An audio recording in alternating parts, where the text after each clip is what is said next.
بسم اللہ الرحمن الرحیم۔ السلام علیکم۔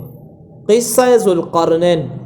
حضرت عقبہ رضی اللہ تعالیٰ عنہ فرماتے ہیں کہ میں رسول اللہ صلی اللہ علیہ وسلم کی خدمت میں بطور خادم حاضر تھا۔ اہل کتاب کے کچھ لوگ مصاحف یا کچھ اور کتابیں لیے ہوئے میرے پاس آئے اور کہنے لگے کہ ہمارے لیے حضور صلی اللہ علیہ وسلم سے حاضری کی اجازت لے آؤ۔ چنانچہ میں نے حضور صلی اللہ علیہ وسلم کی خدمت میں حاضر ہو کر ان کا پیغام پہنچا دیا اور ان کا حلیہ بھی بیان کر دیا۔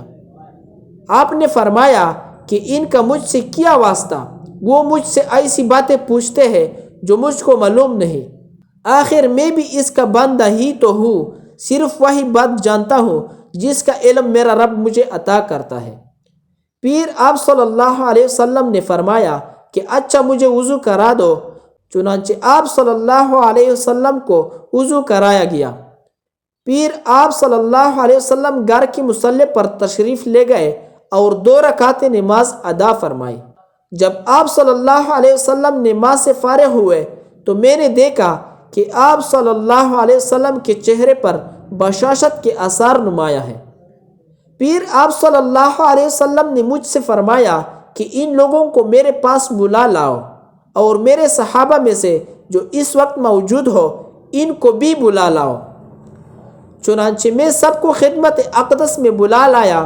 جب اہل کتاب حضور صلی اللہ علیہ وسلم کی خدمت میں پیش کیے گئے تو آپ صلی اللہ علیہ وسلم نے فرمایا کہ جو کچھ تم مجھ سے پوچھنا چاہتے ہو، اگر تم چاہو تو میں تمہارے سوال کے بغیر تم کو بتلا دوں، اور اگر تم چاہو تو خود سوال کر لو۔ ان لوگوں نے عرض کیا کہ آپ خود ہی ابتدا فرما دیں۔ آپ صلی اللہ علیہ وسلم نے فرمایا کہ تم لوگ مجھ سے ذوالقرنین کے بارے میں سوال کرنا چاہتے ہو، لہٰذا میں تم کو بتلاتا ہوں کہ جو کچھ تمہاری کتابوں میں ان کے بارے میں لکھا ہے وہ یہ ہے کہ ذوالقرنین ایک رومی لڑکا تھا، اللہ تعالیٰ نے اس کو سلطنت عطا فرمائی۔ پھر وہ بلاد مصر کے ساحل پر پہنچا اور وہاں ایک شہر آباد کیا جس کا نام اسکندریہ رکھا۔ جب وہ اس کام سے فارغ ہوا تو اس کے پاس ایک فرشتہ آیا اور اس کو روح بقبلہ کر کے آسمان کی طرف لے کر اڑ گیا۔ پھر اس سے کہا کہ نیچے کی طرف نگاہ کرو اور بتا کہ تجھ کو کیا نظر آ رہا ہے۔